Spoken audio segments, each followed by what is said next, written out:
هذه قرية بالس، وهي قرية كردية في منطقة ريف جسر الشغور الشرقي في محافظة إدلب. عدد سكانها حوالي 500 شخص، أغلبهم كرد، لكنهم لا يتكلمون الكردية للأسف، بل يتكلمون العربية.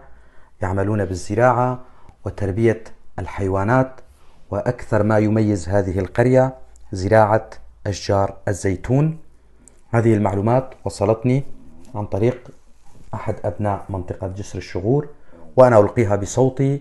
أنا علي عبد الله كولو من منطقة درباسية في محافظة حسكة، وأتمنى كما يتمنى كل الكرد الناطقين بالكردية أن يتكلم أهلنا في جسر الشغور بلغتهم الكردية، أن يتعلموها ويعلموها لأولادهم، وأن يسموا أولادهم بأسام كردية، فلغتنا الكردية هدية من الله مثل باقي اللغات، وعلينا أن نتعلمها. دمتم أهلنا في قرية بالس.